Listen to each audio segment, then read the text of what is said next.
নমস্কাৰ সকলোকে পুনৰবাৰ স্বাগতম জনাইছো আমি কুহিপাঠ ই-লাৰ্নিং প্লেটফৰ্মলৈ মই প্ৰিয়াক্ষী শইকীয়া আৰু আজি লৈছো আসাম কাৰেণ্ট এফেয়াৰ্স আজি আসাম কাৰেণ্ট এফেয়াৰ্সৰ পিডিএফটো আপোনালোকে আমাৰ Telegram channel official Telegram channel ই কুহিপাঠ আৰু মোৰ personal Telegram channel APSC revise দুটাতে পাই যাব আপোনালোকে জয়েন কৰি ল'ব পিডিএফটো ক্লাছটো 24 ঘণ্টা পাছত আপলোড কৰি দিয়া হ'ব আৰু আজি ক্লাছটো পাঁচটা টপিক আছে পাঁচটা টপিক সমকে মই কৈ দিছো প্ৰথমটো কোৱা হৈছে শংকৰাজ Konwar lent his voice to the official Assamese version of JAMP দ্বিতীয়তে আছে Assam ranks among top 5 states in digital rollout of new criminal justice laws তৃতীয়তে আছে বহুত গুৰুত্বপূৰ্ণ বাতৰিটো Assam recorded the country's highest tree cover loss চতুৰ্থত আছে Assam's Borjoli wetland declared biodiversity heritage site এটো বহুত বেছি গুৰুত্বপূৰ্ণ বাতৰি হয় এটো যিকোনো পৰীক্ষাত আহিব পাৰে পাঁচ নম্বৰত আছে Sarbananda Sonowal releases two books named Leaves No Longer Green and the Back so ইয়াতে এই দুটা পাঁচটা টপিকৰ ভিতৰত এই দুটা টপিক মই মাৰ্ক কৰি দিছো কিয়নো আপোনালোকে এইটা অনুগ্ৰহ কৰি মুখস্থ ৰাখিব পৰীক্ষাত অহাৰ সম্ভাৱনা আছে এনেকুৱা ধৰণৰ টপিকছৰ সো ক্লাছটো অসমীয়া আৰু ইংৰাজী দুটাতে আছে আপোনালোকে PDF to পঢ়ি গলে হল ঠিক আছে সো ফাৰ্স্ট নিউজ টু গম পাইছে শংকৰাজ কোঁৱৰ হি voices the jump and anthem of FIFA so প্ৰত্যেক বছৰে যেতিয়া FIFA World Cup হয় FIFA World Cup ৰ কোকা-কোলা এটা anthem তেওঁলোকে ক্ৰিয়েট কৰে কোকা-কোলা এটা anthem থাকে যোনটো নাম সিমিলাৰ থাকে জাম্প ৰাইট আপুনি যদি জাম্প বুলি এতিয়া ইউটিউবত সাৰ্চ কৰে তেন্তে আগৰ বছৰৰ আগৰ যেতিয়া FIFA World Cup হৈছিলে তেতিয়া anthem পাই যাব বহুত পপুলাৰ হয় এই anthemটো ৰাইট So, এই বছৰ 2026 ৰ FIFA World Cup ৰ যোনটো কোকা-কোলা anthem আছে জাম্প তাত কণ্ঠদান দিছে বা তাত ভয়েস লেন্ড কৰিছে আমাৰ অসমৰ শংকৰাজ কোঁৱৰে অফিচিয়েল আসামিজ ভাৰ্সন অফ জাম্প তো এটো সৰু বাতৰি হয় বাট দেন এগেইন পৰীক্ষাত এনেকুৱা ধৰণৰ বাতৰিবিলাক আহে ৰাইট যত নেকি অসমৰ কোনোবা গায়কে বা লেখকে এটা ওয়াৰ্ল্ড ষ্টেজ তেওঁলোকে পাইছে Next, Assam ranks among top 5 states in digital rollout of new criminal justice laws. So, criminal justice law বুলি কলে তিনিখন আছে আমাৰ ভাৰতীয় ন্যায় সংহিতা ভাৰতীয় নাগৰিক সুৰক্ষা সংহিতা আৰু ভাৰতীয় সাক্ষ্য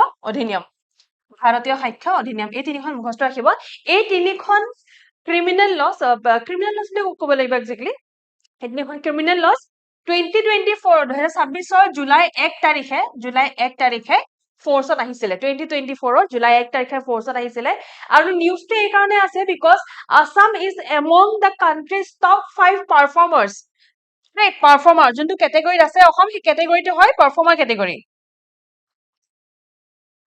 এটো ক্যাটাগৰী হয় ঠিক আছে ক্যাটাগৰীটো কথা খুদে কিতাবা যোনটো ইনডেক্স হয় সেই ইনডেক্সটোৰ performer category say top 5 performers alongside Haryana, Goa, Punjab and Union Territory of Chandigarh. So, এই চাৰিখন আছে তাৰপৰি অসম আছে so Assam has emerged as one of the country's top performing states in implementing India's three criminal laws ইয়াতে অসমৰ যোনটো ৰেংকত আছে হেতু আছে যোনটো ক্যাটাগৰী আছে পাৰফৰ্মাৰ ক্যাটাগৰী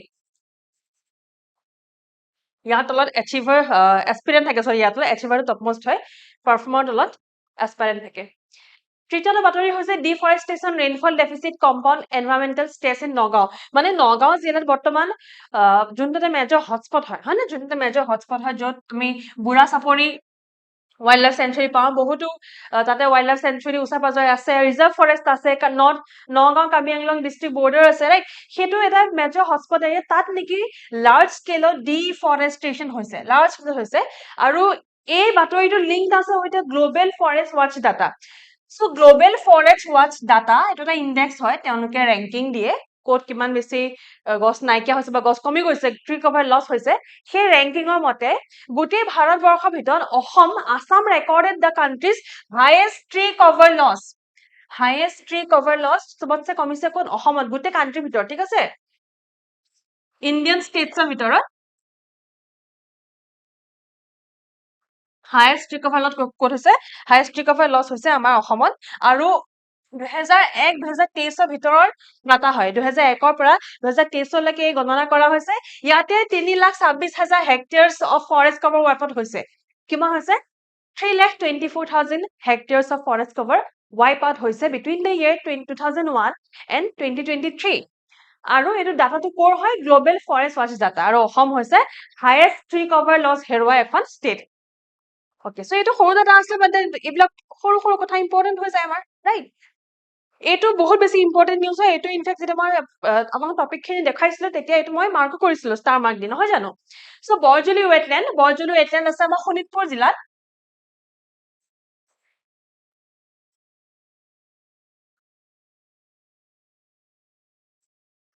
শোণিতপুৰ জিলাত আছে।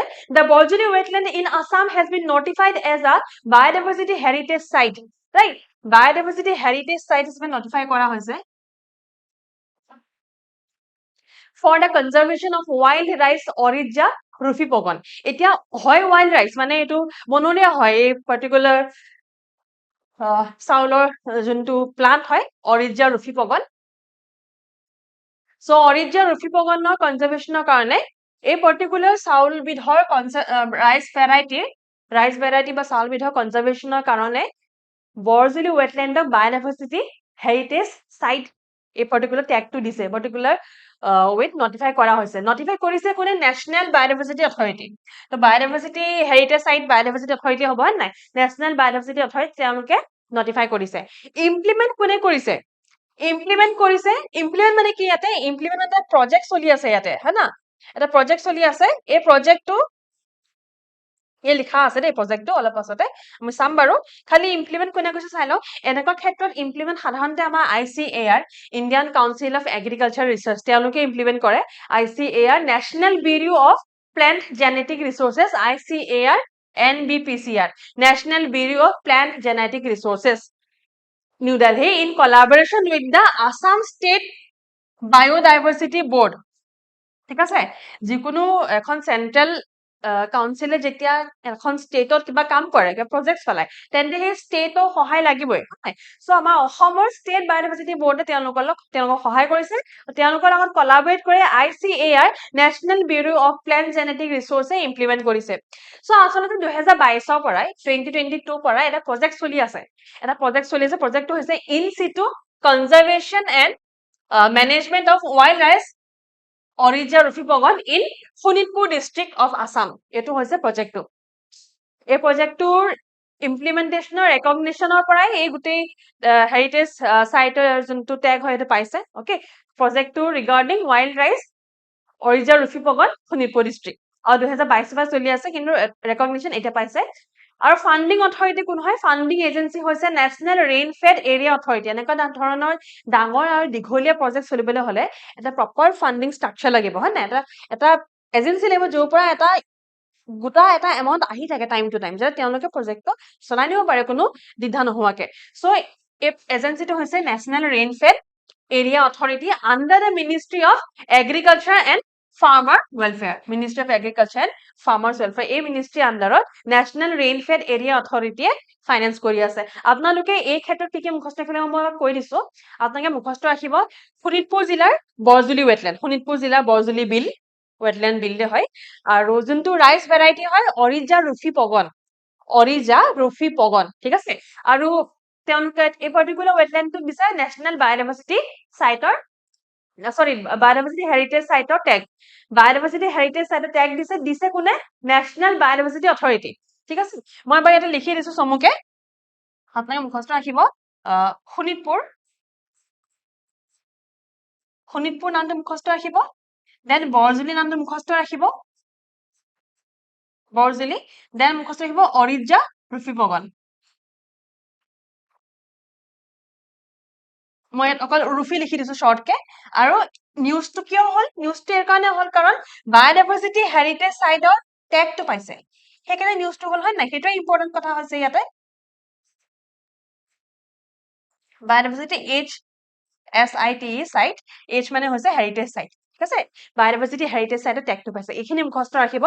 ইমপ্লিমেন্টেশন বা প্ৰজেক্টৰ নামটো অহা সম্ভাৱনা অলপ কম থাকে, বাট দেন এগেইন যেনেকে মই কৈছো অলপহে কম থাকে, এনেকুৱা নহয় যে নাহেই। বাট এইবিলাকৰ ওপৰত প্ৰশ্ন বেছিকে আহে, হয় নাই? যে কোনটো ৱেটলেণ্ড ক'ত আছে, কোনখন জিলাত আছে, বা কোনটো ৰাইচ ভেৰাইটি কেনে পাইছে বা পাইছে কি একচুৱেলি, ৰাইট? সেইখিনি বেছিকে আহে। ইমপ্লিমেন্ট কোনে কৰিছে গম পালে? ICAR national bureau of plant genetic resource along with Assam state biodiversity board. আৰু এটা প্ৰজেক্ট চলি আছিলে, প্ৰজেক্টৰ নামটো মুখস্থ ৰাখিব নালাগে, আপোনালোকে গম পাবই। প্ৰজেক্টত আপোনালোকে কনজাৰভেটিভ মেনেজমেন্ট Oryza rufipogon বা ৱাইল্ড ৰাইচ, অকল ৱাইল্ড ৰাইচ বুলিও পাব পাৰে হা, এই নামটো নাপাবও পাৰে পৰীক্ষাত।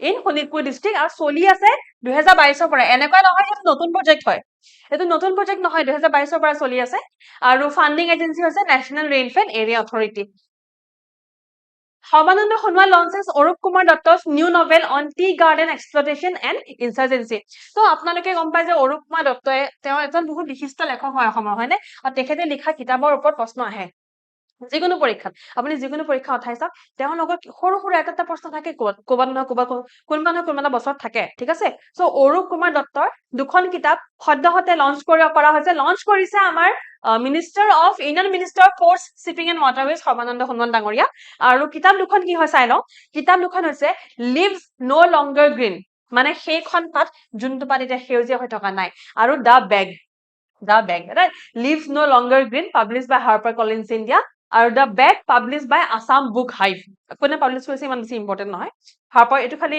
HarperCollins মুখস্থ ৰাখিব HarperCollins বহুত ডাঙৰ পাব্লিছাৰ মানে এটা কোম্পানী হয় আৰু সেইকাৰণে লিখা হৈছে ইয়াতে আমি এইটো চাই লওঁ যে এই দুখন কিতাপ যে আছে লিভছ ন' লংগাৰ গ্ৰীণ এখন কিতাপ হয়নে আৰু এখন কিতাপ হৈছে দ্য বেগ এই দুখন কিতাপ যে আছে এই দুইখন কিতাপ এই দুখন কিতাপত আছে কি চমুকে চাবলৈ হলে লিভছ ন' লংগাৰ গ্ৰীণত আছে historical novel highlighting exploitation and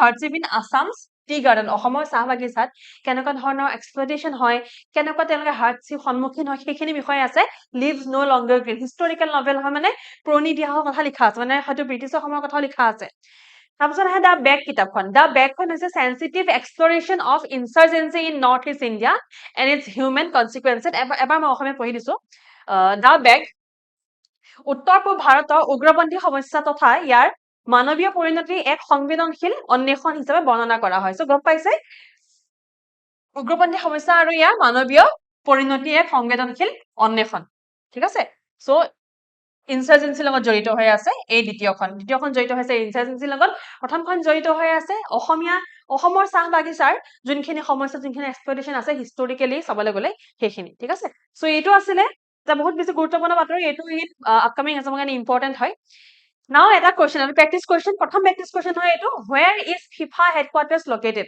মই ভাবো এইটো সহজ হয় চ' আই থিংক আপোনালোকে জানে যিহেতু ফিফা বিষয়ে এটা ক্লাছ অলৰেডি হৈছে ইয়াতে এইটো চেনেলত নহয় জানো তো ফিফা হেডকোৱাৰ্টাৰ্ছ ক'ত আছে ফিফা হেডকোৱাৰ্টাৰ্ছ আছে জুৰিচ বা জুৰিচ ছুইজাৰলেণ্ড জুৰিচ বুলি কোৱা হ'ব হয়তো ৰাইট জুৰিচ ছুইজাৰলেণ্ড আৰু এই দ্বিতীয়টো যোনটো প্ৰশ্ন আছে এইটো হৈছে আপোনালোকৰ হোমৱৰ্ক এইটো আপোনালোকে মোক কমেণ্টছত জনাব যে ইয়াৰ উত্তৰ কি হয় মই প্ৰশ্নটো পঢ়ি দিছো এবাৰ Which of the following is a famous book written by Arup Kumar Dutta অসমীয়াত লিখা আছে অলপ অৰূপ কুমাৰ দত্তই লিখা এখন প্ৰসিদ্ধ গ্ৰন্থ ঠিক আছে প্ৰথমতে আছে দ্য কাজিৰঙা ট্ৰেইল দ্বিতীয়তে আছে বিত আছে মন কাগজৰ নাও চিত আছে নাহৰৰ নিৰিলিচা আৰু ডিত আছে জীৱনৰ বাটত নাও এই প্ৰশ্নটো যদি চাই আনচাৰটো এটাই হ'ব আইদাৰ এ নহলে বি নহলে চি নহলে ডি কোনোবা এটা হ'ব বাকী কিতাপসমূহ যোনে লিখিছে তেওঁলোকো বিশিষ্ট লেখকেই হয় এতিয়া ধৰি লওক আনচাৰ ডি হয় জীৱনৰ বাটত হয় তেতিয়া নাহৰৰ নিৰিলিচা কোনে লিখিছে সেইটো মোক জনাব মন কাগজৰ নাওখন কোনে লিখিছে তেওঁৰ নামো লিখি দিব আৰু দা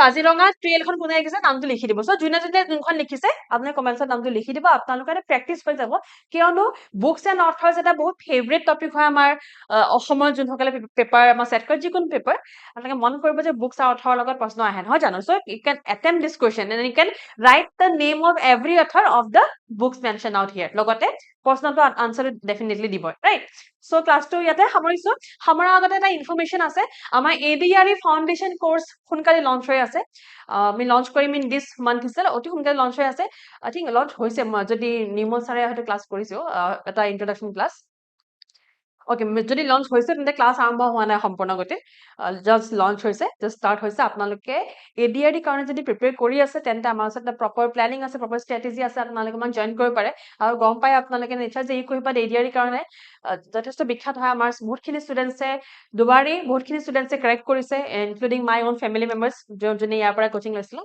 চ' আপোনালোকে ডেফিনেটলি আমাক জইন কৰিব পাৰে আৰু আপোনালোকৰ ছাকচেছ ইয়াতে নিশ্চিত অ'কে চ' আজি ক্লাছটো PDF টো ক'ত পাব লাগে মই ক'লে বা শেষত মই অকণমান দেখাই দিছোঁ আমাৰ অফিচিয়েল টেলিগ্ৰাম আৰু মোৰ পাৰ্চনেল টেলিগ্ৰাম কেতিয়া পাব এতিয়া আজি আজিৰ পৰা 24 ঘণ্টা আজি এইটো সময়ৰ পৰা 24 ঘণ্টা পাছত মানে কাইলৈ পাব ঠিক আছে সো ক্লাছটো মই সামৰিছো ইয়াতে যদি ভাল পালে লাইক কৰিব সাবস্ক্ৰাইব কৰিব শ্বেয়াৰ কৰি দিব আৰু অনুগ্ৰহ কৰি এই প্ৰশ্নটোৰ আনসাৰটো দিবলৈ নাপাহৰিব ঠিক আছে থ্যাংক ইউ সো ভেৰি মাচ